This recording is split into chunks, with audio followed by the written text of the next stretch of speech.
उसमें हम लोगों ने ये मिखाइल बाखटिन से संबंधित बातचीत की। मैं एक नई चीज़ थोड़ा सा बताना चाहता हूँ, जिससे कि ये सोशल जो लिटरेचर की कुछ चीज़ें हमारे दिमाग में क्लियर हो जाती है, क्यों और कैसे इसे देखना।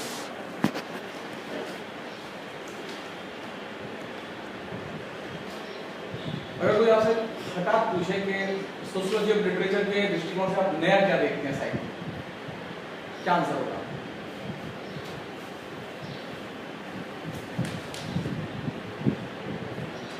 कौन सी चीजें जो नई है?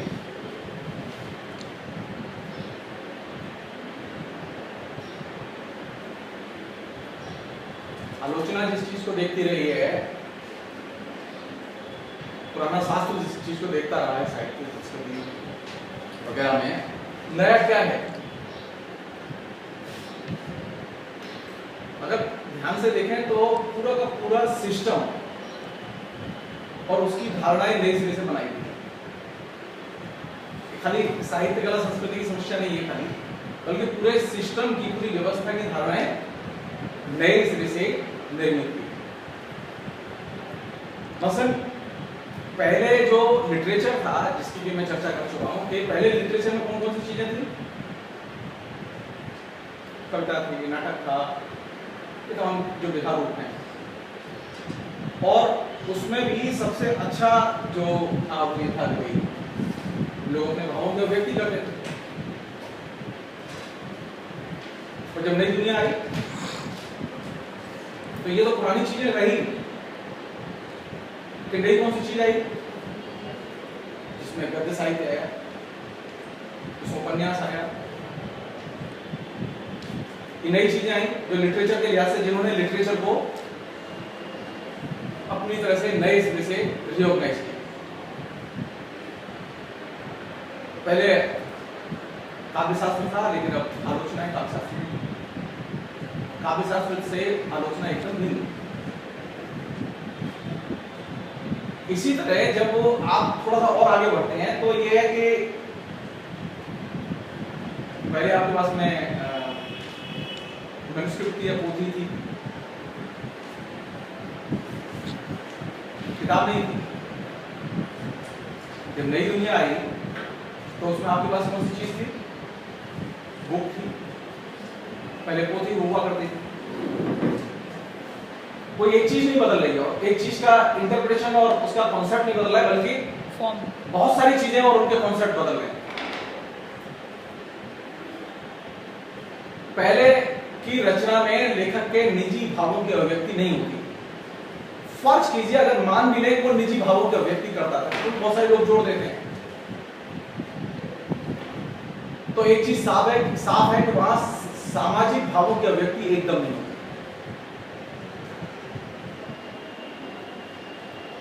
आप तुलसी को उठाइए, आप कबीर को उठाइए, आप दादू को उठाइए, आप भक्ति आंदोलन के और दूसरे कवियों को उठाइए, वो लेखक के निजी भाव तो हैं, लेकिन वहां सामाजिक भावों की अभिव्यक्ति नहीं मिलती। सामाजिक भावों की अभिव्यक्ति का साहित्य आता है तब जब आधुनिक काल आता है।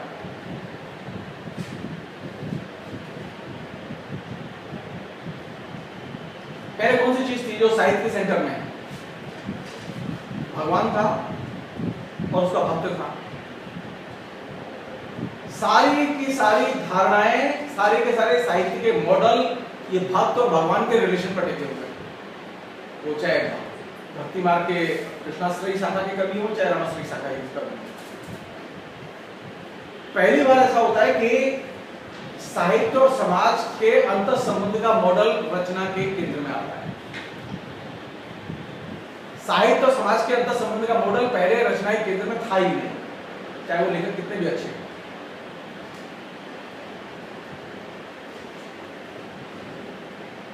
पहले साहित्य बोलते थे तो लोग सुनते थे, तो उसमें जो सुनने वाले होते थे तो उसमें ज्यादातर अशिक्षित लोग होते थे। नया जमाना जब आया तो इसमें क्या हुआ? वो अशिक्षित तो श्रोता वर्ग में था ही, वो अभी भी है। साहित्य का नया शिक्षित वर्ग पाठक पैदा हुआ। पहले साहित्य के पाठक शिक्षित नहीं हुआ करते, पहले जो श्रोता थे वो ज्यादातर मंदिरों में और दूसरे पब्लिक प्लेसेस पे कविताएं सुनते थे, साहित्य का आनंद लेते थे और उनमें ज्यादातर अशिक्षित हुआ करते थे, जैसे आजकल ऑडियो इंडस्ट्री के जो श्रोता होते हैं, बिल्कुल एग्जैक्टली वैसे। तो नए जो युग के आने के साथ में नए किस्म के पाठक वर्ग का जन्म हुआ, क्योंकि किताब पढ़ने के लिए कौन सी चीज जरूरी है? पाठक, शिक्षित होना जरूरी है। आप बिना शिक्षित हुए किताब नहीं पढ़ सकते। आप कविता तो सुन सकते हैं बिना शिक्षित हुए, लेकिन आप किताब नहीं पढ़ सकते। पहले निरक्षरता एक समस्या थी, लेकिन कभी उसे माना नहीं गया। निरक्षरता को कभी बाधा माना ही नहीं गया, लेकिन अब एक नई चीज थी जिस पर ध्यान गया लोगों का, वह साक्षरता। साक्षरता पर पहले जोर नहीं था। नया जब जमाना आया तभी साक्षरता पर लोगों का ध्यान गया और इस पर जोर दिया गया कि लोगों को जा जाके पढ़ाएं, शिक्षित करें, उनके लिए पब्लिक स्कूल्स खोलें, कॉलेज खोलें, यूनिवर्सिटीज खोलें। पहले क्या था कि जो भी पढ़ना चाहता है वो या तो अपने निजी इनिशिएटिव से पढ़ दे। मास एजुकेशन जैसी कोई चीज नहीं थी। यूनिवर्सिटी या स्कूल या कॉलेज या गुरुकुल खुले हुए, कोई भी आए दाखिला ले पढ़े, ऐसा सिस्टम नहीं था। तो पहली बार यह हुआ कि ऐसी संरचनाओं का समाज में उदय हुआ जो कि जन शिक्षा की संरचनाएं। शिक्षा तो पहले भी थी, लेकिन जन शिक्षा नहीं थी। वहां व्यक्तिगत पहल करने पर जो शिक्षा लेना चाहे वो ले सकता था, लेकिन जन शिक्षा की कोई व्यवस्था या ढांचा वहां विकसित नहीं था।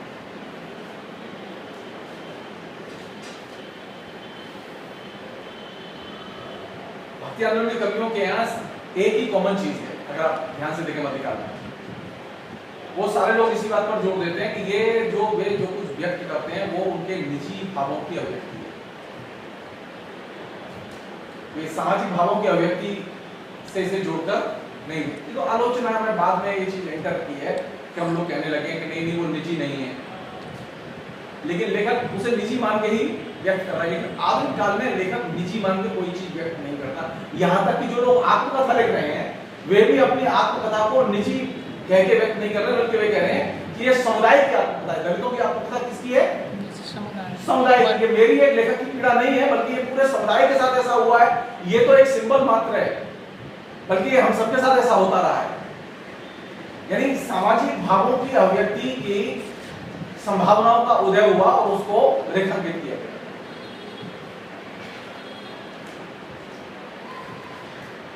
पहले के जमाने में व्यक्तिगत को छिपाया जाता था,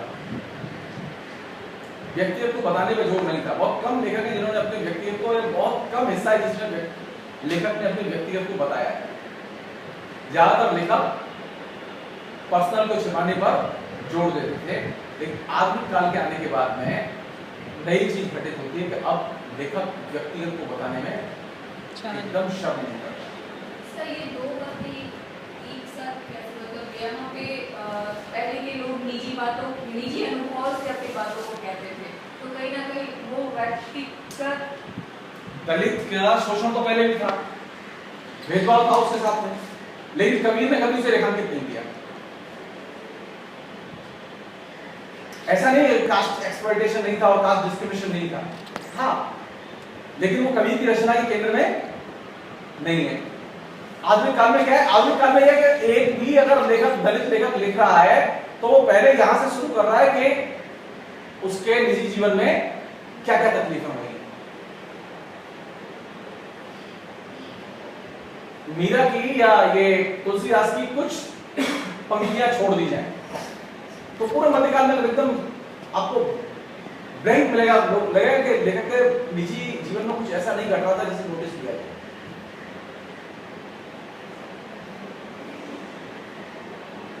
ऐसा नहीं कि उस समय सामाजिक तौर पर या निजी तौर पर उनके घर में तबाही नहीं मच रही थी, ऐसा नहीं था। रांगे राघव ने कबीर की पत्नी पर एक उपन्यास लिखा है और उसमें कबीर के उन पहलुओं की चर्चा की गई जो कबीर ने अपनी कविता में भी नहीं की है। मुझे नहीं मालूम कि वो उन्होंने कहां से सामग्री इकट्ठी की, आई डोंट नो। लेखक के निजी जीवन के रूप रचनाओं में व्यक्त नहीं होते थे मध्यकाल। निजी जीवन के रूप कब व्यक्त हुए? जबकि आधुनिक काल में वो दाखिल हुआ। और अभी तो उनको बाढ़ आई हुई है पर्सनल की। पहले पर्सनल क्या था, वो एकदम छुपा हुआ।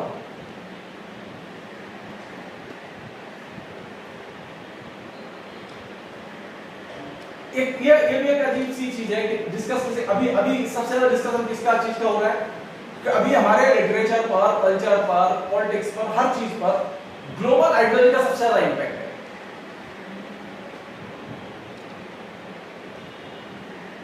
मध्यकाल में किस चीज का इंपैक्ट था? भारत में तो सबसे ज्यादा हमलावर आए, बाहर से लोग आए, और वे बाहर से जो लोग आए वो अपने साथ अपनी सभ्यता और संस्कृति भी लेकर आए। लेकिन मध्यकाल की जब चर्चा होती है तो किस चीज का? अवधि की लोक संस्कृति। अब लोक कल्चर और उसका इंपैक्ट खोजा जा रहा है, लेकिन वहां इस पर चर्चा नहीं हो रही कि ईरानी संस्कृति और सभ्यता का कैसा असर है।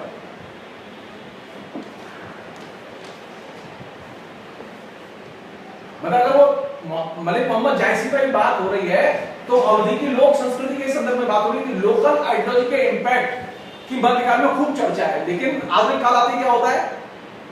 हर चीज ग्लोबल आइडियोलॉजी के कंटेक्स्ट में देखी जा रही है। ब्रिटिश आए तो, ब्रिटिश के बाद लोग आए तो, हर चीज ग्लोबल के कंटेक्स्ट में देखी जा रही है। और ये कॉमन फिनोमेना है। जबकि बाहर से आइडियोलॉजी आई, बाहर से कल्चर आई, लेकिन उसकी चर्चा तकरीबन नहीं के बराबर है। हम ये मान लेते हैं कि साहित्य रूपों पर और उसके कंटेंट पर और लेखक पर लोकल आइडियोलॉजी का इंपैक्ट ज्यादा था। एक अन्य चीज जिसको के लोगों ने सीधे सीधे इस बात को रखा है कि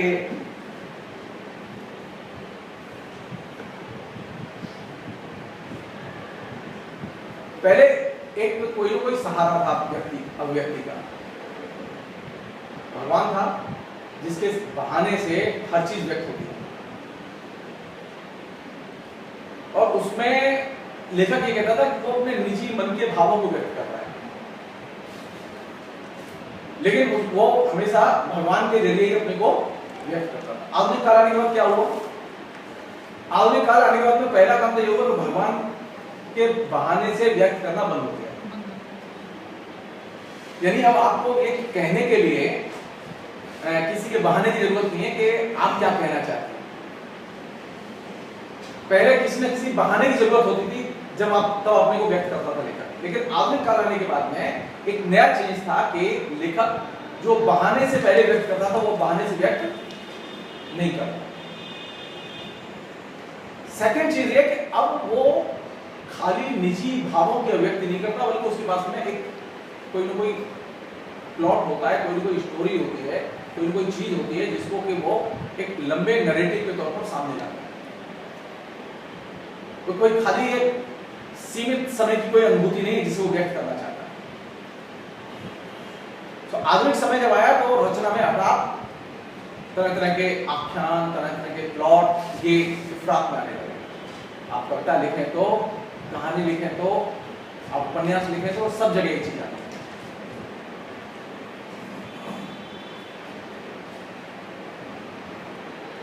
एक चीज और सीधे सीधे डिस्टर्ब किया जिसने, वो ये कि जो पर्सनल था वो प्राइवेट हो गया, और जो पर्सनल था वो पब्लिक हो गया, और जो पब्लिक था वो प्राइवेट हो गया।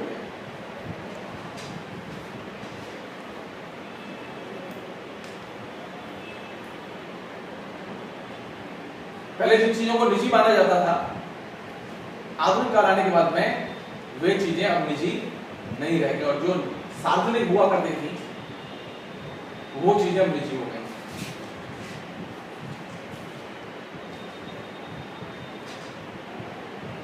वो चाहे कपड़े हो, चाहे वो खान पान हो, चाहे वो जीवन शैली के रूप हो, चाहे वो कला हो, चाहे वो आचार व्यवहार हो, कुछ भी हो।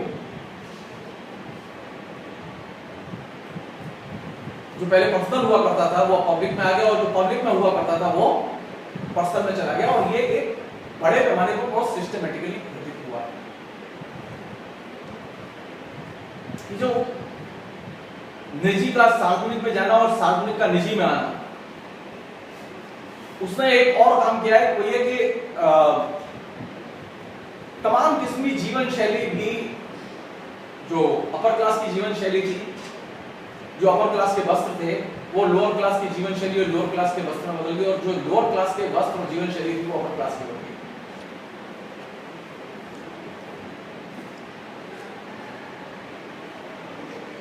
हमारी सारी आदतें आज की डेट में, हमारी सारी आदतें वे किसकी हैं? कल जो अभिजन था, मध्यकाल में एलिट हुआ करता था, उसकी जो सारी आदतें थी वो किसकी हैं? अभी हमारी।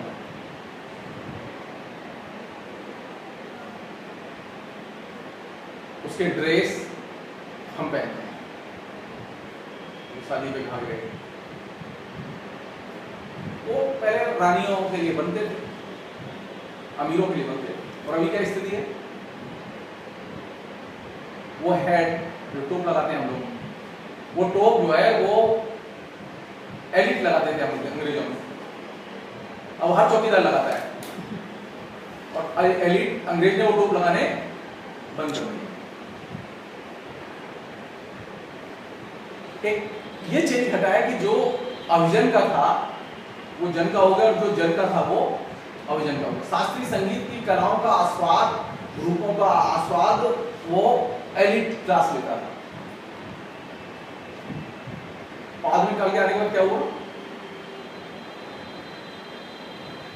आधुनिक काल के आने के बाद यह हुआ कि शास्त्रीय संगीत की सारी बंदिशें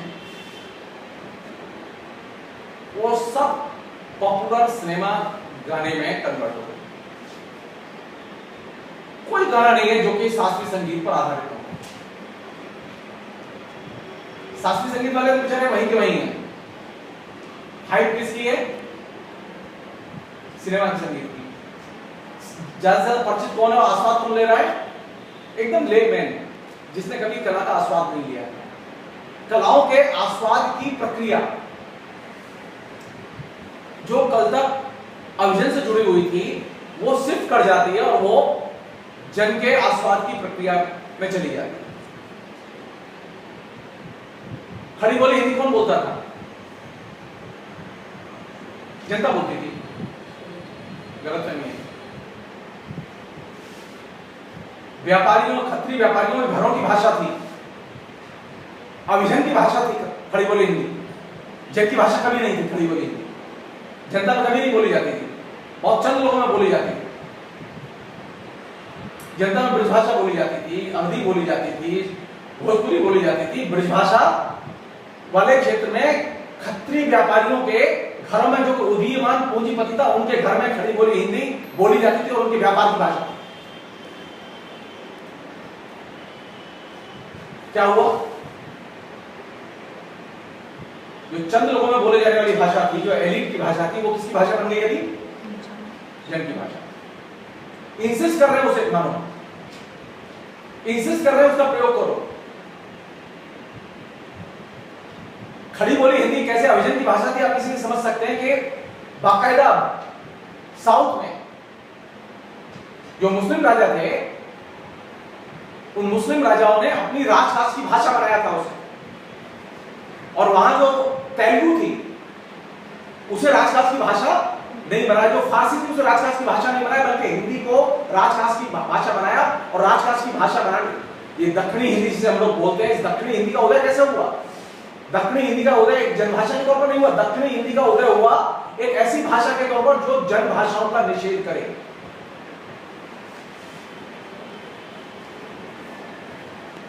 और किसने प्रमोट किया? मुसलमान शासकों ने प्रमोट किया, जिनकी भाषा फारसी थी, जिनकी की कल्चर तुर्किश कल्चर थी। किसने प्रमोट किया? हिंदी प्रेम के कारण नहीं, जो साउथ की जो लोक भाषाएं थी, इसमें तेलुगु थी और दूसरी भाषाएं थी, उनका वो कैसे राजकाज से दूर रखते हैं उसे, उसका निषेध करें, उसका विरोध करें, उसके बिजा भी उन्होंने हिंदी का इस्तेमाल किया।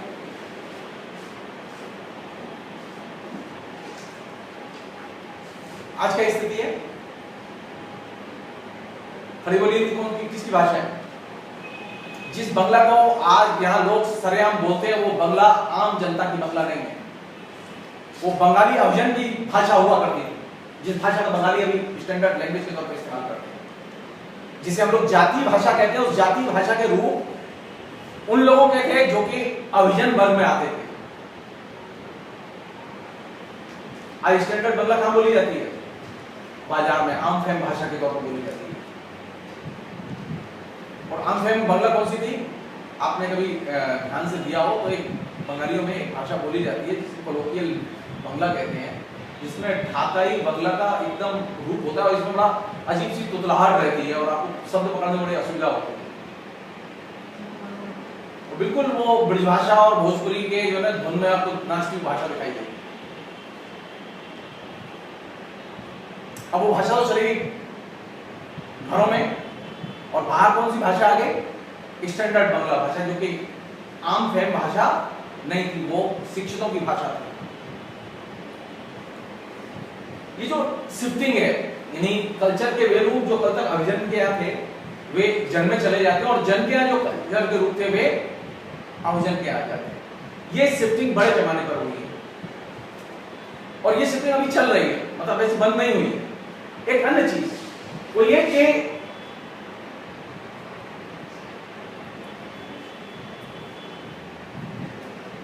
पुराने जमाने में समय का बोध नहीं था लेखक के पास।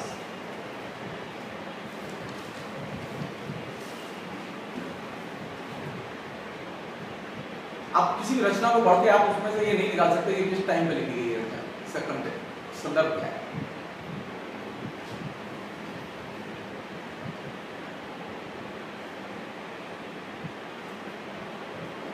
बोलूंगा तो नाराज हो जाएंगे आप लोग, क्योंकि घड़ी आई नहीं, घड़ी तो थी तो सही, लेकिन लोग प्रचलन में घड़ी, टाइम का कॉन्सेप्ट आधुनिक काल आने के बाद में समय का बोध पैदा हुआ। मुझे 1:30 बजे क्लास लेनी है तो 1:30 बजे जाऊं। हम तो पहले क्या था, जब इच्छा हो चले जाओ, टीचर बैठा हुआ है पढ़ लो। मैं संस्कृत पाठशाला में पढ़ के ऐसे ही बड़ा हुआ, कभी भी चले जाते थे जाके, जब खाली देखते थे टीचर से पूछ लेते थे, कहने के लिए टाइम टेबल होता था। पुराने सिस्टम में समय बोध नहीं था, लेकिन नए सिस्टम में, नई व्यवस्था में, नए लेखक के यहाँ हर चीज हिस्टोरिसिटी के साथ आती है, समय के बोध के साथ आती है। कोई चीज ऐसी नहीं जो कि समय बोध के साथ ना आए। पहले हर चीज पर कॉमन सेंस से काम लेते थे हम लोग।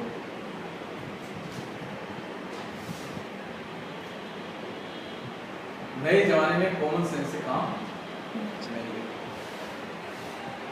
नए जमाने में अंतर विरोधों से काम लेते।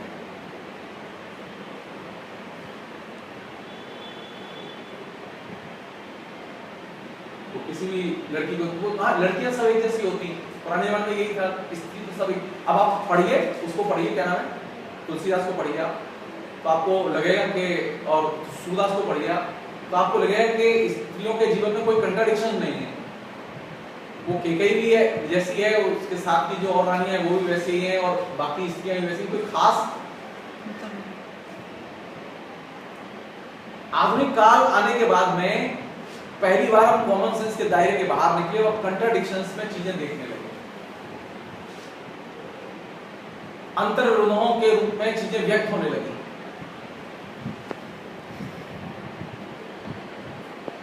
मध्यकाल में किसी को अधिकार बोध है ही नहीं, सब आज्ञा पालन में लगे हुए हैं। और आधुनिक काल में, आधुनिक काल में अधिकार बोध की चेतना है, ये मेरा राइट है और ये मेरा राइट नहीं है। मैं अगर आपसे कहूं आप क्लास से निकल जाइए बाहर, तब तक नहीं जाऊंगा, तो मेरा राइट है, तो पीरियड है मेरा, मैं क्लास करूंगी, मैं चाह के भी आपको बाहर नहीं कर सकता। क्योंकि आधुनिक काल की खूबी है कि ये अधिकार बोध की चेतना इसने पैदा की। पुराना जो लिटरेचर है उसमें पात्रों में अधिकार बोध की चेतना ही नहीं है। रामचंद्र जी कह ही सकते थे कि महाराज वचन आपने दिया है तो आप वो काम पूरा करें जो आपसे संबंधित हो। केकई आपसे वो ऐसा कोई भी वरदान मांग ले जो आपसे संबंधित हो। केकई ये वरदान क्यों मांगे कि रामचंद्र जी को वनवास हो, ये तो रामचंद्र जी के अधिकारों का हनन हुआ। रामचंद्र जी क्या कह रहे हैं? पापा जैसे कह रहे हैं वैसे ही करूंगा। अब पिताजी ने जैसा कहा रामचंद्र जी निकल लिए। आज की डेट में संभव है? एकदम संभव। क्योंकि आज की डेट में कौन सी चीज पैदा हुई है? अधिकार क्षेत्र। पहले कॉमन सेंस था और किस बात पर जोर था? सामंजस्य पर। अब सामंजस्य पर जोर नहीं है, अधिकार पर जोर है। पिता खुश रहेंगे, मैं मान लेता हूं कि ये उसने एडजस्ट कर लिया रामचंद्र ने कि कहीं ने वर मांगा, दशरथ ने वर दे दिया। एडजस्ट किसने किया? रामचंद्र जी ने। बहुत अच्छा आदमी।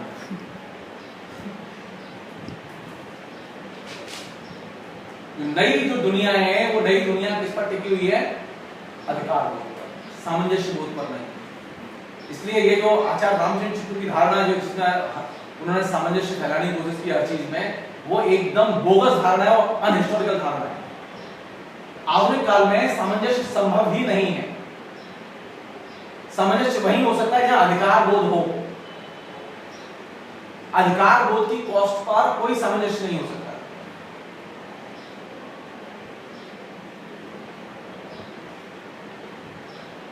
कॉमन सेंस के आधार पर कोई चीज एक्सेप्ट नहीं हो सकती आज। पुराने जमाने में संभव था। पुराने जमाने में यह संभव था कि आप के पास में कोई टाइम का कॉन्सेप्ट नहीं है, कोई बंदिश नहीं है। अगर मैं 10 दिन क्लास करने नहीं आऊंगा तो विद्यार्थी शिकायत करेंगे। भाई तो मुझसे पूछेगा कि आप क्यों नहीं आते?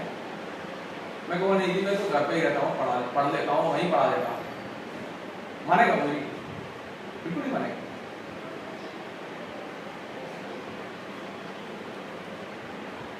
वो कहेगा जो भी करना है आप यूनिवर्सिटी आई करेंगे।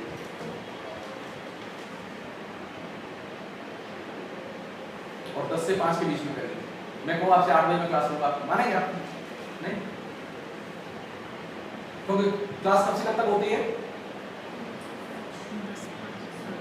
मुझे मानना पड़ेगा। लेकिन आज से 200 साल पहले जब मॉडर्न एजुकेशन नहीं आई थी तो ये किस पर निर्भर था कब पढ़ाऊं? शिक्षक पर निर्भर था। उस समय वो था ही नहीं। समय बोध की धारणा, कॉमन सेंस की धारणा और एक सामंजस्य की धारणा, ये तीनों धारणाएं मध्यकाल में हुआ करती थी। इन तीनों से निकल के हम लोग नए युग में दाखिल होते हैं और नए युग में वे 3 चीजें हमें मिलती हैं जिन्हें हम लोग कहते हैं समय का कॉन्सेप्ट मिलता है। कंट्राडिक्शंस के आधार पर देखना सीखते हैं और हम जिस चीज को देखते हैं वो ये है कि हम हर चीज को अधिकार बोध के आधार पर रखते हैं। एक अन्य चीज,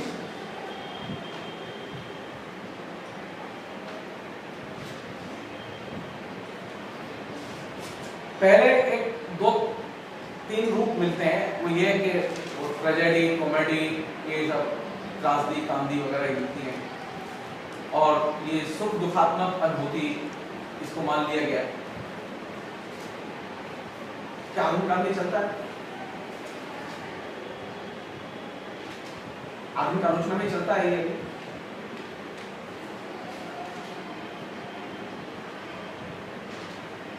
आधुनिक काल में कौन सी चीज चलती है?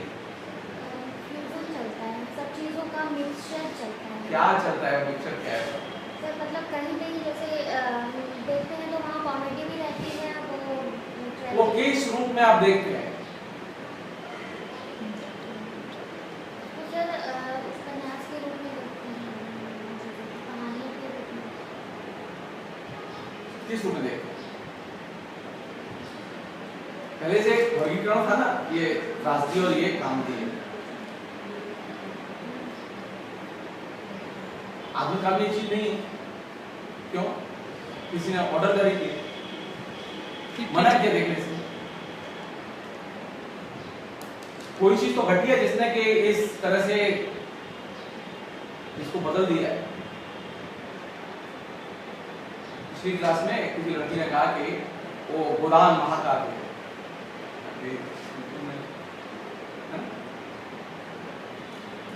अगर गोदान महाकाव्य है तो बाकी उपन्यास भी महाकाव्य होंगे। मैंने कहा कि क्योंकि गोदान को महाकाव्य माना जाता है। हाँ, वो माना जा रहा है लेकिन वो है नहीं।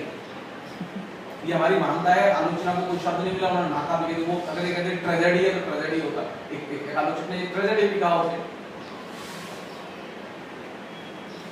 लेकिन सोचने वाली बात यह है कि क्या बाकी उपन्यासों के साथ में हमने इस तरह के प्रबंधों का इस्तेमाल किया? नहीं किया।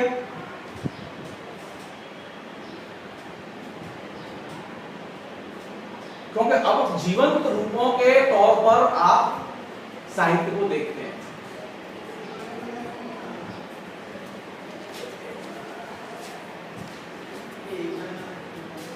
किन रूपों में देखते हैं आप इसे? आप एटीट्यूड या संस्कार के तौर पर या लाइफ स्टाइल के रूपों के तौर पर देखते हैं। आप ट्रेजेडी कॉमेडी के तौर पर नहीं देखते। ये चीजें कहां कन्वर्ट कर गई हैं?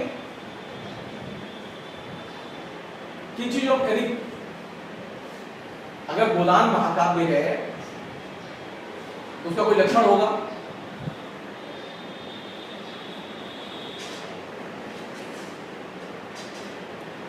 क्या लक्षण है उसका? क्या लक्षण है उसका गोदान का? जो कह रहे हो महाकाव्य, क्यों है महाकाव्य? क्योंकि वो कृषि दास्ता पर लिखा गया सबसे बड़ा उपन्यास है।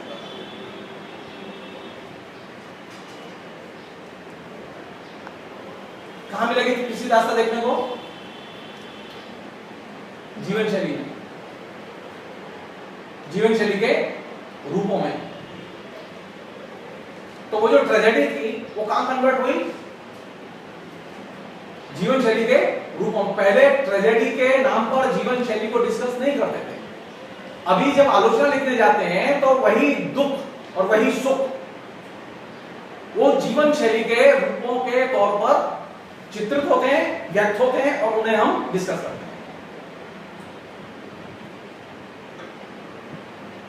और इससे हम जानने की कोशिश करते हैं कि आखिर किस तरह के संस्कार हैं इस पर्टिकुलर कैरेक्टर के, जिसके घर में ट्रेजेडी घटी, जिसके घर में कोई अच्छी सुख देने वाली घटना घटी। हम क्या चीज देखते हैं? उसके जीवन के जीवंत संदर्भों के जरिए देखते हैं। वो खाली एक वैल्यू के तौर पर दाखिल नहीं होती, बल्कि जीवंत चित्रण के जरिए वह एटीट्यूड्स में वह चीज किस तरह से व्यक्त हुई है उसका हम विश्लेषण करते हैं। तो हुआ क्या कि जो पुराने जो क्लासिफिकेशन थे, महाकाव्य, कामदी और त्रासदी, ये तीनों क्लासिफिकेशन एक सिरे से नष्ट हो गए।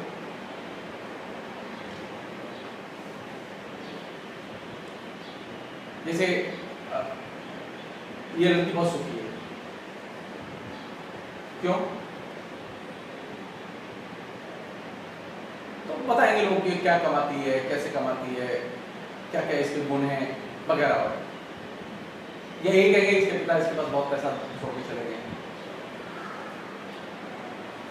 कैसे हमें पता चला कि सुखी है? बहुत अच्छा रहती है, बहुत अच्छा खाती पीती है, बहुत अच्छा खिलाती है, खूब खर्च करती है वगैरह वगैरह। कहां से पता चलेगी हमें ये एपिकल है? महाकाव्यात्मक अनुभूति जिनकी है, जो महाकाव्य की कोटि में आते हैं, वे रचनाएं हैं जो कि सुख और अमीरी को व्यक्त करती हैं। ट्रेजेडी में वे रचनाएं आई जहां के दुख बड़े पैमाने पर व्यक्त हुआ। अब यहां ये चीज कहां से आ रही है? आधुनिक काल में ये चीज संस्कारों में या एटीट्यूड्स में इनकी खोज हो रही है, जीवन शैली के रूपों में इसकी खोज हो रही है। इसलिए आप देखेंगे पुराने जमाने में जो ये महाकाव्य, त्रासदी और कामदी हुआ करते थे, ये अब नहीं बचते। एक अन्य चीज वो ये कि आधुनिक काल आने के साथ में एक नई विधा का जन्म होता है जिसे हम लोग उपन्यास कहते हैं। उपन्यास पहले नहीं था, कहानी थी पहले, कविता थी, नाटक था, उपन्यास नहीं था। उपन्यास की खूबी है कि उपन्यास में आप पहले जितनी भी विधाएं थी उन सभी विधाओं को लिख सकते हैं। इतना बड़ा कैनवास है उपन्यास। आप उपन्यास में नाटक भी लिख सकते हैं, नाटक मतलब डायलॉग। आप उपन्यास में पत्र भी लिख सकते हैं, आप उपन्यास में कविता भी लिख सकते हैं, यानी उपन्यास के पहले की जितनी भी विधाएं वे सब उपन्यास में समाहित की जा सकती हैं, लेकिन कविता में उपन्यास नहीं लिख सकते आप, नाटक में उपन्यास नहीं लिख सकते आप। तो जो लोग कहते हैं कि साहित्य की विभिन्न विधाओं में से एक विधा है उपन्यास, बाख्तिन कहते हैं कि हम उन लोगों की राय से असहमत हैं। बाख्तिन कहते हैं कि उपन्यास साहित्य की विभिन्न विधाओं में से एक विधा नहीं है, बल्कि यह विधाओं का सरताज है। यह आधुनिक काल के आने के साथ, आधुनिक पूंजीवादी उत्पादन के संबंधों के उदय के साथ ये पैदा होता है। और आधुनिक पूंजीवादी उत्पादन के संबंधों की खूबी है कि वे हर रोज बदलते हैं।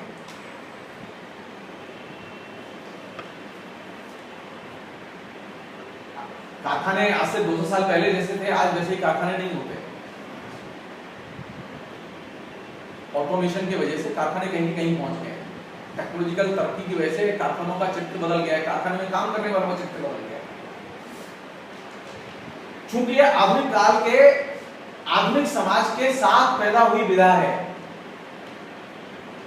इसलिए आधुनिक समाज में जितने परिवर्तन होंगे और जिस गति से परिवर्तन होंगे, उपन्यास में भी उतनी ही तेज गति से परिवर्तन होंगे।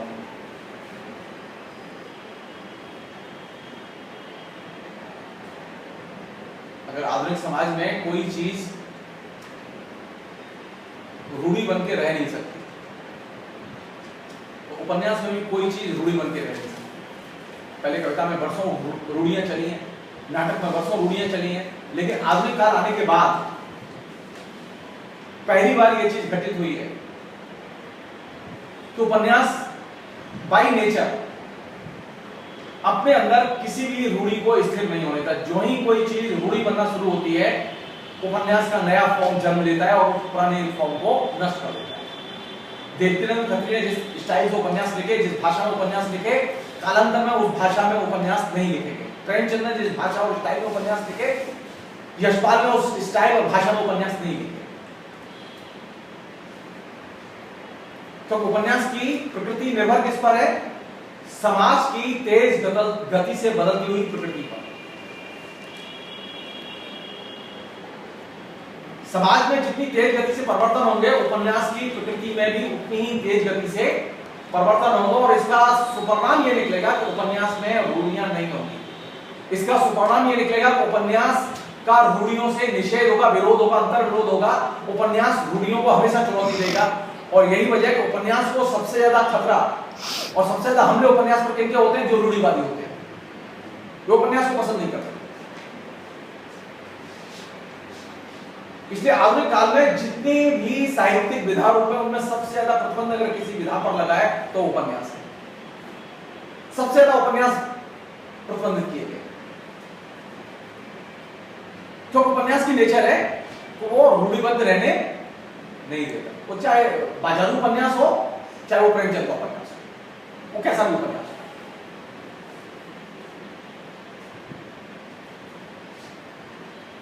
एक अन्य चीज, मॉडर्न पीरियड आने के बाद में मॉडर्न किस्म का ट्रांसपोर्टेशन जन्म लेता है। पहले जो ट्रांसपोर्टेशन था, जो परिवहन था, और नया जो परिवहन है, उसमें जमीन आसमान का अंतर है।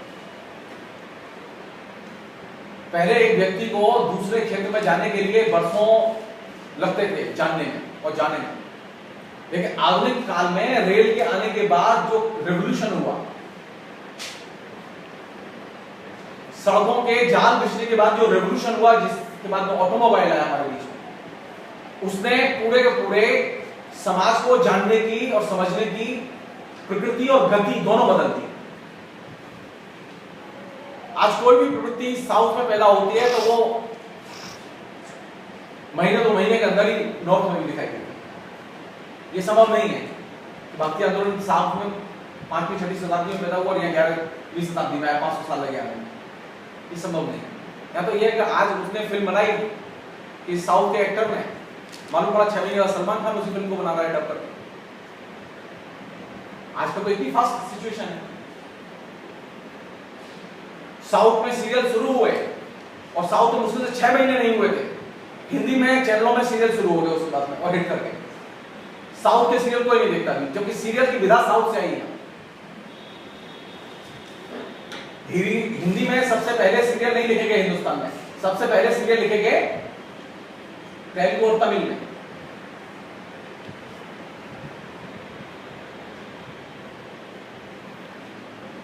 पहली बार ये देखा गया कि आधुनिक काल के आने के बाद में ये जो आधुनिक परिवहन है और आधुनिक जो ट्रांसपोर्टेशन के साथ साथ आधुनिक जो कम्युनिकेशन है, इस कम्युनिकेशन ने स्थितियां बदल दी।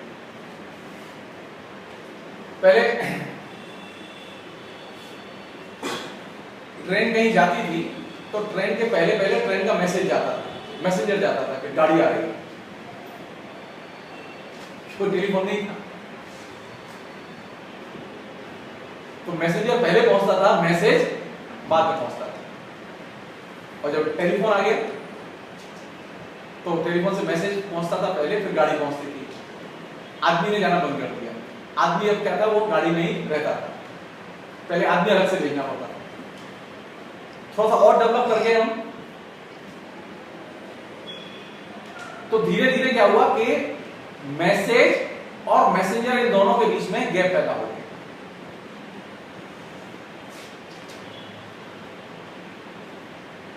पहले मैसेंजर था, फिर मैसेज जाता था, फिर मैसेज और मैसेंजर एक साथ जाने लगे और बाद में देखा गया कि मैसेंजर और मैसेज को अलग अलग कर दिया।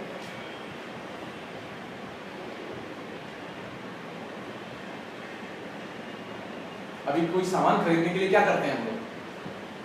पहले सामान खरीदने के लिए पहले ऑर्डर देते थे, ऑर्डर की चिट्ठी आती थी, उसके बाद में उसका माल आता था, फिर उसके अंदर वो वेरीफाई करके वो माल का फिर भुगतान जाता था। मतलब बड़ा लंबा प्रोसेस था। और अभी क्या स्थिति है? ऑनलाइन। अभी ये सारा प्रोसेस गायब हो चुका है। आप अभी एसएमएस कीजिए flipkart.com पर और कहिए कि मुझे नंबर सिंह की सारी रचनाएं चाहिए। वो आपसे कुछ पूछेगा ही नहीं, आपसे पैसे ही नहीं मांग रहा। पहले तो इतना कि कोई गारंटी दे तो माल देगा, कोई कहे तो भेजेगा। अभी वो क्या कह रहे हैं, आप खाली मैसेज दे दीजिए, घर किताब पहुंच जाएगी और उसके बाद पैसे दे दीजिएगा। अच्छा, ये सुविधा आपको लोकल दुकानदार भी देने के लिए तैयार नहीं है। क्या फोन करें वो अभी घर किताब पहुंचा देगा। अभी कुछ परचुनिया या जनरल स्टोर वाले राजी हुए हैं, वो घर पे सामान पहुंचाते हैं।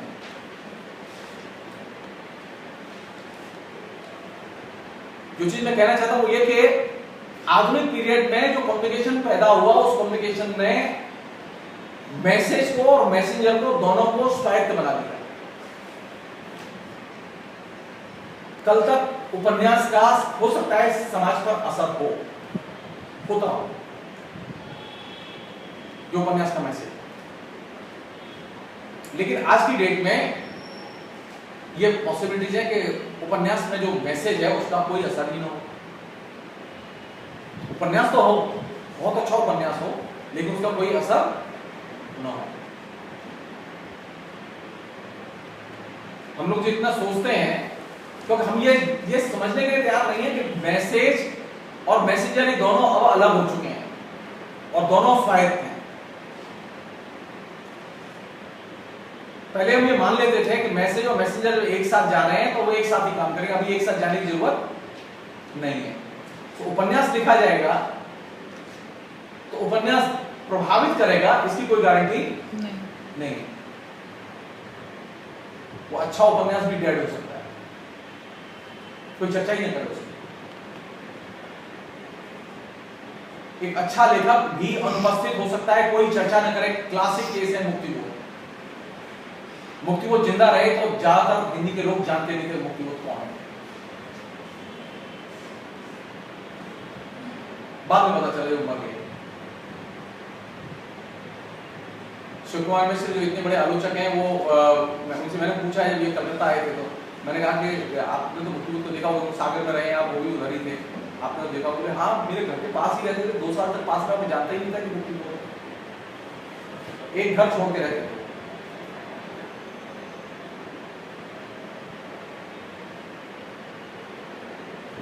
मेरे बड़ा अफसोस भी हुआ बाद में, मुक्तिबोध पास रहते थे, हम नहीं जानते। हम कैसे लोग हैं, कैसी दुनिया है ये? नई दुनिया हुआ है जिसमें मैसेज और मैसेंजर एक साथ अलग अलग हो चुके हैं, ऑटोनोमस हो चुके हैं। मैसेज का असर हो भी सकता है और नहीं भी हो सकता है। मैसेंजर का असर हो भी सकता है और नहीं भी हो सकता है। नहीं, जो मैसेज दिया गया उसका असर होगा ही, ये संभव नहीं है। ये बहुत मजेदार बात बता रहा हूं, और ये बहुत ही बाहर कहने के लिए नहीं, आपके समझने के लिए। आप लोगों ने नाम दिए, कौन कौन गाइड होगा आपका? क्योंकि मैं किसी का पसंदीदा गाइड ही नहीं था। 15 की क्लास में जानते हैं सबसे ज्यादा मतलब खराब स्थिति मेरी थी। अब वो समाज बोले आपको ग्रुप मिलकर भैया अब तो बहुत बुरी हालत हो गई। मैं पढ़ाने के लिए कुछ काम ही नहीं करता, और मेरी स्थिति सबसे बदतर है। जो चॉइस है 15 में, जो चॉइस है उस 15 की चॉइस में मैं नहीं आता। कम से कम जो फर्स्ट 3 की चॉइस है उसमें मैं नहीं आता। अब आप सोचिए मैं किसे गाइड करूंगा? मेरी तो नौकरी बचानी है। कहां से चीजें आ रही है? मैं जो चीज कम्युनिकेट कर रहा हूं, जो मैसेज और मैसेंजर वाली बात जो मैंने शुरू की, मुझे ये जानने के लिए जरूरी नहीं है कि मैं बताऊं कि मैं पढ़ाता कैसा हूं। मैं सबसे अच्छा पढ़ाता हूं, ये मैं जानता हूं। लेकिन समस्या यह है कि ये जानेगा तब ना, मेरे जानने से क्या होता है? इनका तो मानना यह है कि रामलला सबसे अच्छा पढ़ाता है, तो मैं तो नीचे गया, मुझे ऊपर आने में बहुत समस्या होगी। मेरे अलावा किसी ने एमफिल किया नहीं, मेरे अलावा एमफिल का कोर्स वर्क किसी ने नहीं किया, और स्थिति है कि मैं किसी का पसंदीदा टीचर नहीं। सोशियोलॉजी ऑफ लिटरेचर को अगर आप जानते हैं तो आप समझ जाएंगे कि कोई जरूरी नहीं है कि आप अच्छे टीचर हो, अच्छा पढ़ाते हो तो आपके विद्यार्थी आपको अच्छा टीचर माने। और रीजन हो सकते हैं जिसकी वजह से उनके लिए पसंदीदा टीचर कोई और हो।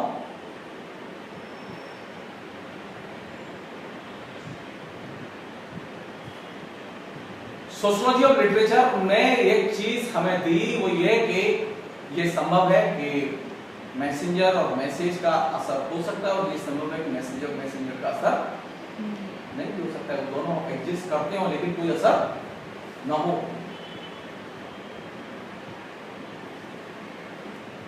जो लोग नाम नहीं दिया इसका कतई मतलब नहीं कि उनके अंदर मुझे लेकर अनास्था है, ऐसा नहीं है। मैं उनकी योजना का हिस्सा नहीं। जो कोई जैसे रिसर्च करना चाहते हैं, सोचना चाहते हैं, मैं उसमें नहीं आता। लेकिन मुझे तो नौकरी करनी है ना, मुझे तो 2-3 को कुछ करा नहीं होगा, तो 2-3 तो मुझे पकड़ नहीं होंगे जहां से पकड़ूं। मैं फिर रिपीट कर रहा हूं, आधुनिक काल के बाद में जो चीज बदली वो कौन सी चीज बदली? कहां से देखें? अगर समाज को केंद्र में रख के चीजें देखी जाएंगी, पहले समाज को केंद्र में रख के चीजें नहीं देखी जाती, अब समाज को केंद्र में रख के चीजें देखी जाएंगी, तो वे चीजें कौन सी होंगी जिनका हम अध्ययन करें? पहली चीज, वे चीजें सामाजिक होंगी। दूसरी चीज, वे चीजें हमारी जीवन शैली से जुड़ी होंगी। और तीसरी चीज, ये वे चीजें होंगी जिनका इंपैक्ट होता है। जिसका इंपैक्ट नहीं था उसका हम अध्ययन नहीं करते। सोशियोलॉजी ऑफ लिटरेचर के लोगों ने ज्यादातर उन चीजों का अध्ययन किया जो बहुत ज्यादा पॉपुलर रही। जो पॉपुलर नहीं रही है उनका अध्ययन तकरीबन नहीं किया, पॉपुलर का ही अध्ययन किया। साहित्य में तो ये चलता है कि ऐसी भी रचना का अध्ययन करते हैं और मूल्यांकन करते हैं जो पॉपुलर नहीं।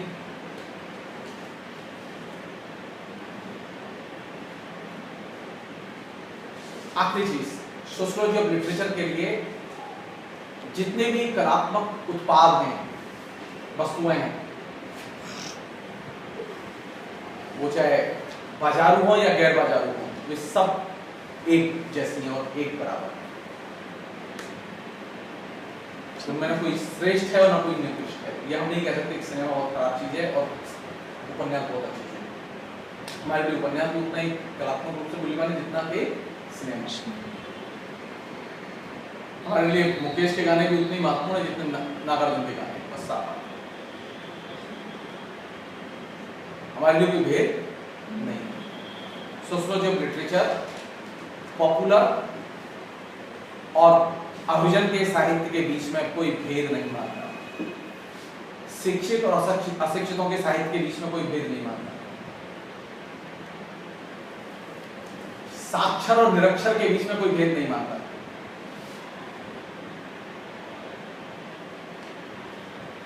और अगर इस दृष्टि से देखा जाए तो सोशियोलॉजी ऑफ लिटरेचर ने एक नए किस्म के दृष्टिकोण को विकसित किया, जिस दृष्टिकोण के आधार पर हम लोग समाज के उन रूपों की खोज करते हैं जो रूप अब तक चर्चा में नहीं थे। जिन रूपों की अभी तक खोज की गई उनकी वो चर्चा नहीं करता। और आपने अंतर वस्तु की बहुत मीमांसा की, वो अंतर वस्तु की मीमांसा पर ज्यादा जोर नहीं देता, अंतर वस्तु के उन रूपों की मीमांसा पर जोर देता है जिनकी चर्चा नहीं की गई।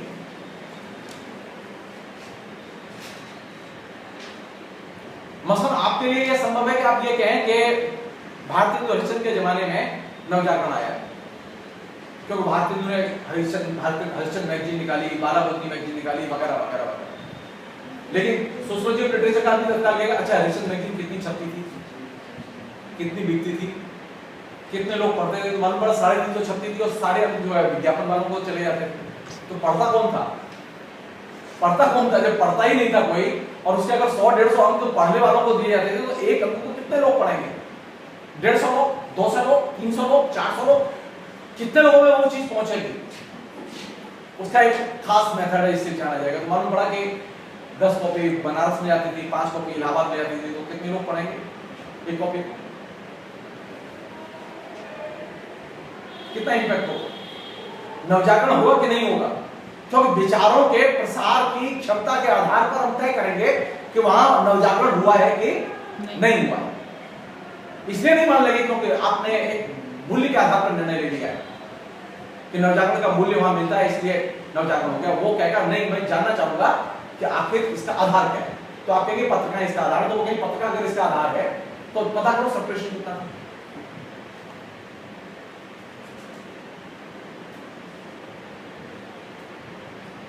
सोशियोलॉजी ऑफ लिटरेचर में एग्जैक्टली कितना कंज्यूम किया जाता है, कौन कंज्यूमर है, और कंज्यूम करने के बाद में उसका रिएक्शन क्या होता है, वो इन चीजों को काउंट करता है। अगर उपन्यास पढ़ा जा रहा है और उपन्यास का असर है तो पता किया जाना चाहिए उपन्यास किन के बीच में जा रहा है, कैसे जा रहा है, कैसे पढ़ा जाता है, किस तरह के पात्र हैं। अगर कोई सिनेमा जा रहा है, देखा जा रहा है और हिट कर रहा है तो देखा नहीं चाहिए क्यों हिट कर रहा है।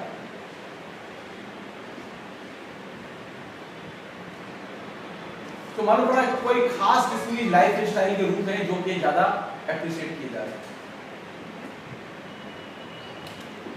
अधिकतर कौन से लाइफ स्टाइल के रूप में एप्रिशिएट किए जाते हैं? जो हमारे बीच में नहीं है। लाइफ स्टाइल के वे रूप एक्सेप्ट नहीं किए जाते और एप्रिशिएट नहीं किए जाते जो हमारे बीच में होते हैं। वे एक्सेप्ट किए जाते जो हमारे बीच में नहीं होते, जिन्हें हम ललचाई नजरों से देखते हैं।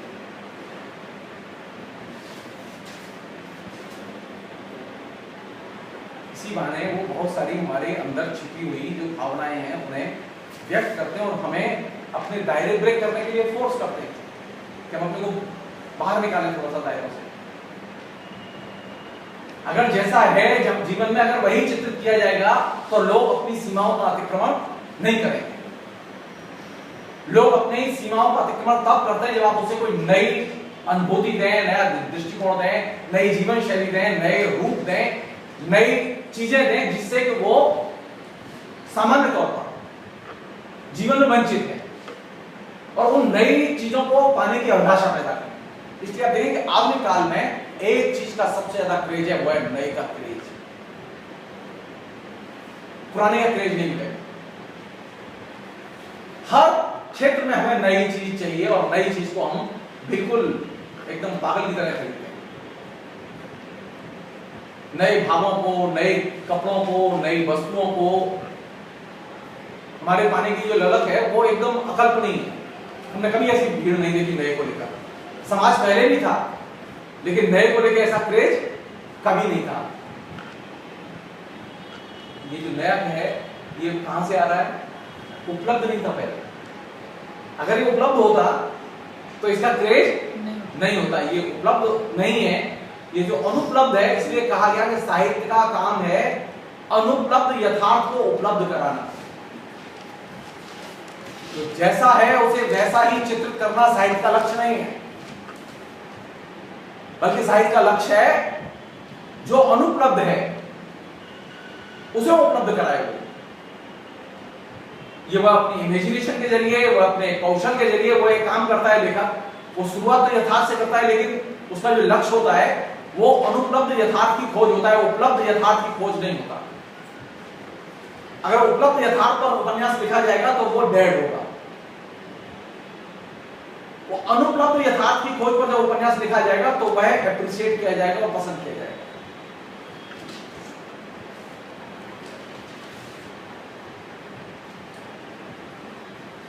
साहित्यकारों ने, खासतौर पर साहित्य शास्त्रियों ने इसी बात पर जोर दिया कि ये अनुपलब्ध को पाने की जो ललक है, यही तो असल चीज है जिससे क्या नया समाज बनता है, कलाओं में नए रूपों को जन्म मिला।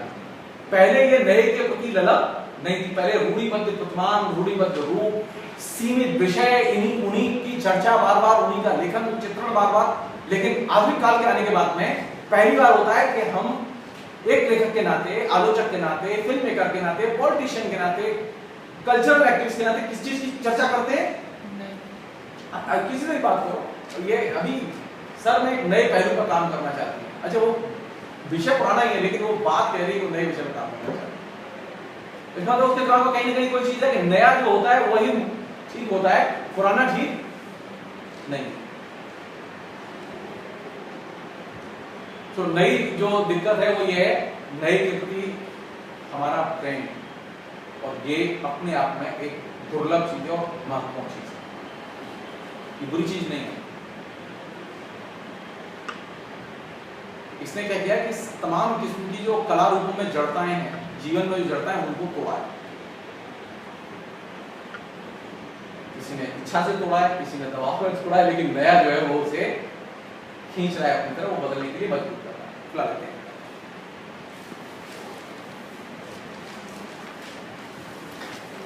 एक चीज पूछना था सर, आपने कहा कि उपन्यास रूढ़िवादिता को तोड़ता है, तो सर जो उपन्यास रचते हैं क्या वो रूढ़िग्रस्त नहीं हो सकते? ये मतलब पक्की बात हो सकते हैं, लेकिन उससे हमें क्या लेना है? लेखक क्या करता है, वही तो उसकी कृति से मतलब है। वही लेखक से कोई लेना देना नहीं। वही पहले भी लेखक से कोई लेना देना नहीं था, मध्यकाल में वही किस लेखक से लेना देना। और सर एक चीज, उपन्यास जैसे मतलब सरताज है सर साहित्य का, तो सर उपन्यास में जो नाटक या कविताएं ये सब आती हैं तो स्वतंत्र रूप में तो सर नहीं कही जा सकती ना। जैसे किसी उपन्यास में किसी नाटक कही जाए, लेकिन उपन्यास में जैसे यथार्थ आया केंद्र में, उपन्यास यथार्थ के बिना नहीं लिखा जाता। उपन्यास ने फोर्स किया सभी विधाओं को वे अपने अंदर यथार्थ की अभिव्यक्ति करें। वाक्य कहते हैं उपन्यास मजबूर करता है सभी विधाओं को वे उपन्यास की संगति में अपने को बदलें। जो विधाएं उपन्यास की संगति में अपने को नहीं बदल सकती, वे उपन्यास विधाएं नष्ट हो जाती है। और आप कवि हैं और आप नए विषय पर, यथार्थ विषयों पर कविताएं नहीं लिखते तो आप आउट हो जाएंगे। आप नाटक नए विषयों पर नहीं लिखते तो आप आउट हो जाएंगे।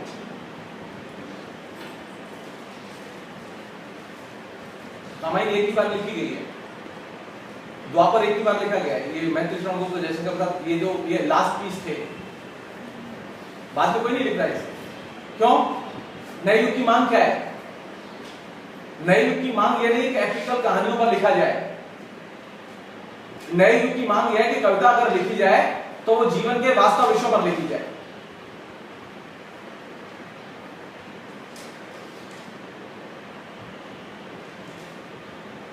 हम लाख कहें लोगों से कि देखो राम की शक्ति पूजा बहुत अच्छी रचना है और क्लासिकल रचना है, आप लोगों से कहिए जरा लिखे तो सही, उसी पैटर्न पर आगे कोई लिखेगा? क्यों? तो सबको ये मालूम है कि अब ये जमाना गया। बाख्तिन कहते हैं कि उपन्यास विधाओं को मजबूर करता है कि वे अपनी प्रकृति बदलें और उपन्यास की संगति में लाएं।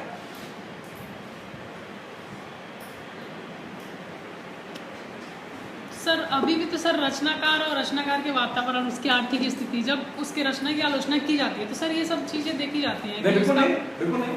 मुझे इससे क्या लेना देना कि नामवर सिंह कैसे रहते हैं, मुझे इससे क्या लेना देना? हमारी यही तो आपत्ति है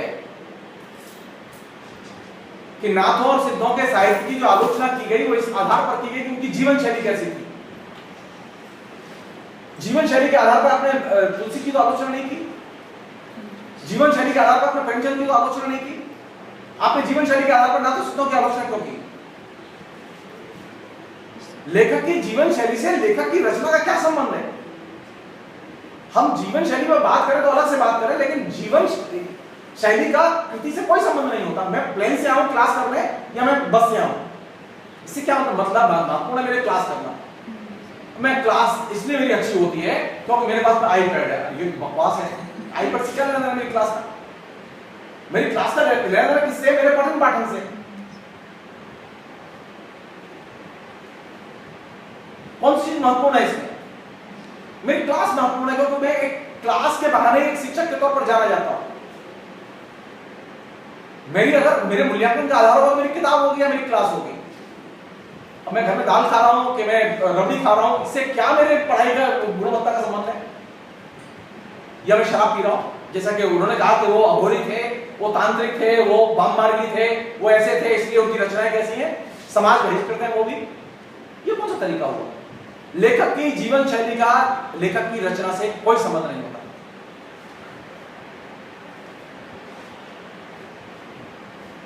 कोई संबंध नहीं होता। पर रचना किसी भी लेखक का जो रचना होता है उसको उसके माहौल का, उसके समाज का, उसके जीवन शैली का असर तो पड़ता है। असर को असर की तरह ही देखोगे ना, उससे मूल अंतर वस्तु तो नहीं बना दोगे। असर असर के रूप में होगा तो ये कैसे हो सकता है? असर बिल्कुल वो थोड़ा होगा, ये थोड़ी वो पूरे कंटेंट हो जाएगा।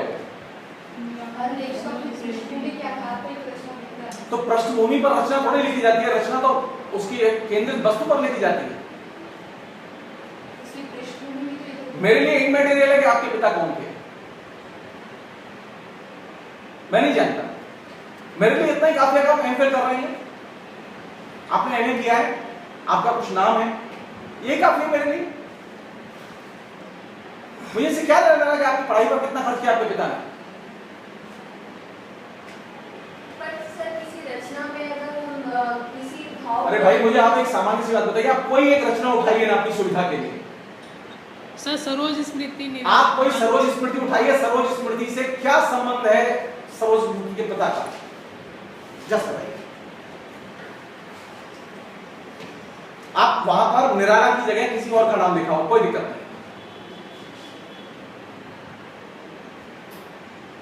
सर जिसको रोटी की भूख है वही ना सर उसकी व्याख्या कर। कोई जरूरी नहीं है।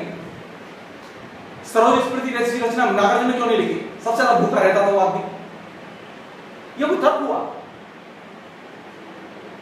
डिपेंड लेखक किस विषय, कौन सा विषय उसे ज्यादा आंदोलित करता है। एक पर्टिकुलर टाइम में कोई विषय आपको ज्यादा डिस्टर्ब करता है और वो आपको उद्बुद्ध करता है लिखने के लिए। सबके सामने घटनाएं घटी है सरोज स्मृति जैसी, ऐसा कोई लेखक नहीं जिसके सामने घटनाएं नहीं घटी हो, लेकिन ना ये निराला को वो घटना ज्यादा उद्वेलित की उसने, और निराला लिखने के लिए मजबूर हुआ उस पर। क्योंकि सर वो पीड़ा उन्होंने अनुभव। अरे बाबा ये किसके पास नहीं है? मैं वही तो कह रहा हूं, ये पीड़ा तो सबके पास है। वहां हिंदी भाषी क्षेत्र में कौन ऐसा परिवार है और कौन ऐसा मोहल्ला है जहां के दहेज प्रथा की ये शिकार लड़कियां न हो,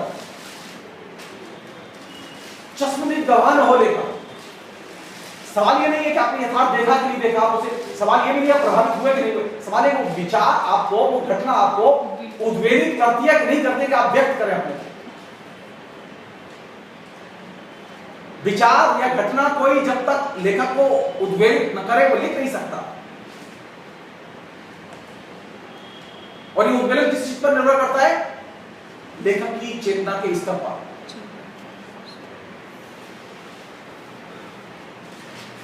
वो पहला व्यक्ति थोड़ा ही और आखिरी व्यक्ति थोड़ा ही है, उसके बाद क्यों नहीं लिखेगी सरोज स्मृति? ये सवाल किया जाना चाहिए।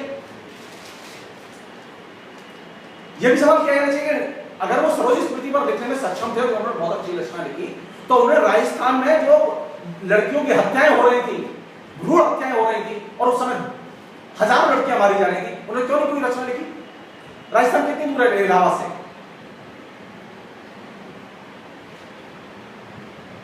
बंगला की लेखिका ज्योतिर्मय देवी लिख सकती है राजस्थान की लड़कियों की हत्या पर, प्रेमचंद क्यों नहीं लिख सकते? ऐसा नहीं प्रेमचंद नहीं जानते थे, ऐसा नहीं निराला नहीं जानते। फिर मैं रिपीट कर रहा हूं, विषय आपको कितना उद्वेलित करता है। ज्योतिर्मयी देवी को वो विषय उद्वेलित किया, ज्योतिर्मयी देवी ने लिखा, शानदार कहानियां लिखी, बाजार में मिलती है, जाके खरीद लीजिए और पढ़ेंगे तो आपको आप सर पकड़ लेंगे कि कितनी शानदार कहानियां। वहां के जो तमाम किस्म के लोक कथा लेखक हैं जो अभी मर गया है, जिसमें से एक बड़ा लेखक, उनमें से किसी ने नहीं लिखी लड़कियों की हत्या पर। कौन लिख रहा है? एक बंगाली लेखिका जिसका पति जोधपुर में दीवान है, वो वहां रहती है, वो हाउस वाइफ है, उसे वो विषय ज्यादा डिस्टर्ब कर रहा है और वो उस पर लिख रहे।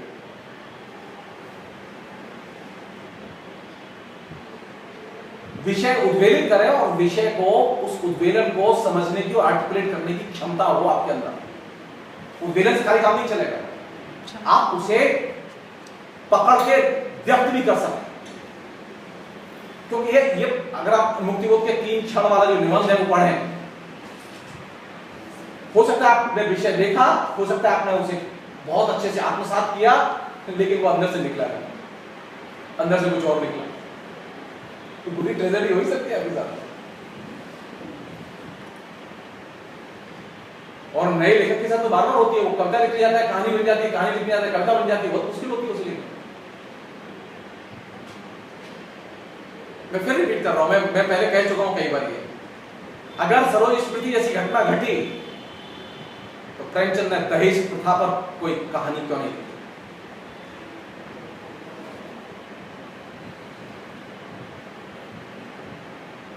सवाल नहीं है।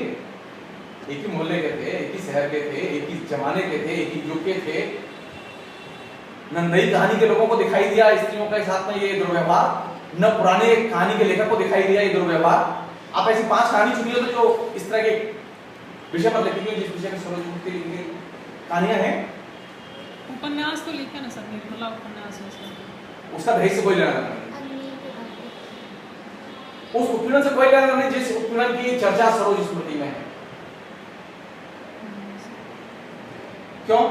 वो फिर मैं कह रहा हूं, विषय हो सकता है वो आप जानते भी हो, लेकिन आप लिखने के लिए वो विषय आपको उद्बुद्ध न करता हो, उद्वेलित न करता हो। और उद्वेलित भी कर रहे हैं तो आप उसे पकड़ सके प्रॉपरली, तो उसे आपको लिखना है, उसकी लैंग्वेज आपके पास हो, उसका दृष्टिकोण आपके पास हो तो आप लिखेंगे। आपके दृष्टिकोण में क्या है? आपके दृष्टिकोण पुरुष मानसिकता है, आप नहीं लिख सकते, नहीं लिख सकते आप उसे। आप पुरुष मानसिकता से लड़ेंगे तभी आप सरोज स्मृति के विषय पर कहानी लिख सकते हैं, नहीं तो नहीं लिख सकते।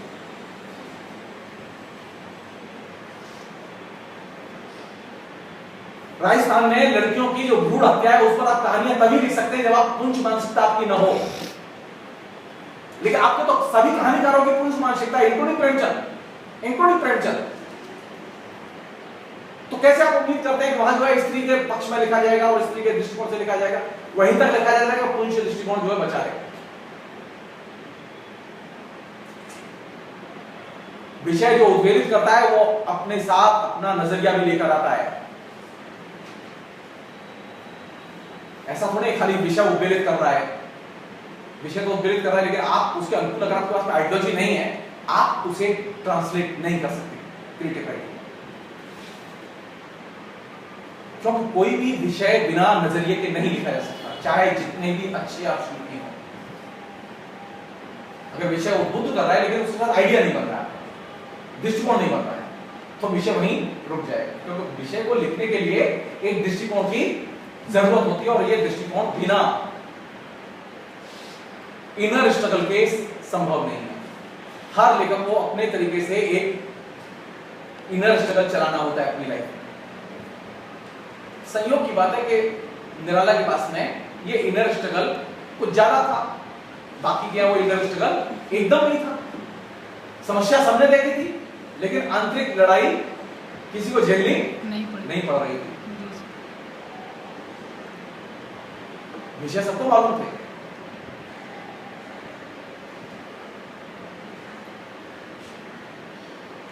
तो निराला की बात में फोर्स है, दम है। क्यों? क्योंकि उसने वो फील भी किया है, वो महसूस भी किया है। तो उसकी बात में वही कहानी, वही विषय वो ज्यादा लोडेड ढंग से आता है। और जिस व्यक्ति ने फील नहीं किया, वो अगर उसी विषय में देखेगा तो उसमें वो फोर्स नहीं होगा।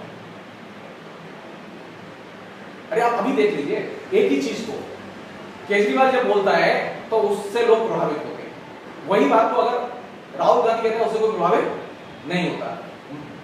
मोदी जब बोलता है उससे कोई प्रभावित नहीं होता। क्यों? तीनों नेता हैं,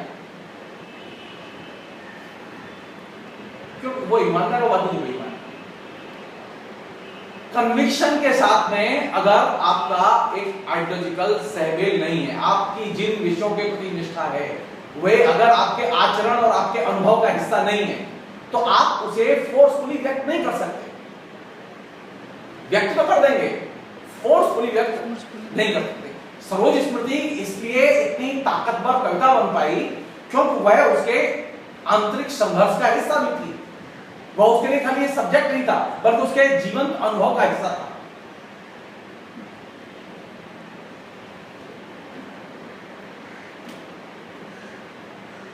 साहस चाहिए पर्सनल चीज पर लिखने की, जो कि रियल। उस जमाने में किसी भी लेखक में साहस नहीं था कि वो बताए अपनी बेटी के साथ क्या हुआ है। किसी में साहस नहीं था कहने का लिए आधुनिक काल में थे। सब लोग तो क्या करते हैं? छुपाते हैं। निराला ने सबसे बुरा काम किया, उन्होंने छुपाया, सब कुछ बता दिया। क्योंकि निराला उस पुराने माइंडसेट से बाहर निकलना चाहते थे कि अब मैं छुपाऊंगा नहीं। बाकी लोगों ने क्या किया? सबके साथ दुर्घटनाएं घटी हैं, सबने दुर्घटनाएं देखी हैं। इसलिए अब लिखें तो जिस विषय पर लिखें उसे आप महसूस भी करें, उसके अनुरूप देखें भी, सोचें भी। और अगर वो कहीं आपको उसको जीने का मौका मिल जाए तो सोने में सुहागा है। इसलिए आज से वो अलग रचना है, वो आम विषय नहीं है, आम विषय नहीं है। इसलिए उस पर कोई और लिख भी नहीं पाया, जान के भी नहीं लिख पाया, क्योंकि सबने क्या नजरिया बनाया, ये तो विषय बोलने का नहीं है, तो बिना देश के तो ब्याह हो ही नहीं सकता, ये तो मान लिया गया। तो साहित्य की दृष्टि से ये मतलब विषय तो आएंगे, लेकिन सवाल यह है कि आप कितने उद्बुद्ध होते हैं उसे लिखने के लिए। नए विषय तो आएंगे, लेकिन मन में छटपटाहट कितनी होती है, वो छटपटाहट वो आयोजित नहीं। जैसे कल सेमिनार में मुझे आज बोलना है तो अब मैं पढ़ के जाऊंगा, वो नहीं, वो प्लांटेड नहीं, नेचुरल। नेचुरल आपके रिएक्शंस क्या हैं? नेचुरल रिएक्शंस हमारे होते नहीं है, तब वहां दिक्कत होगी। या नेचुरल रिएक्शन है उसका, इसलिए वो ज्यादा इफेक्ट कर रहा है।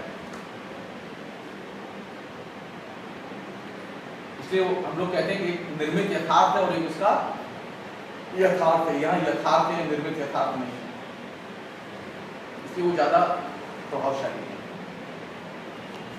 स्टॉप।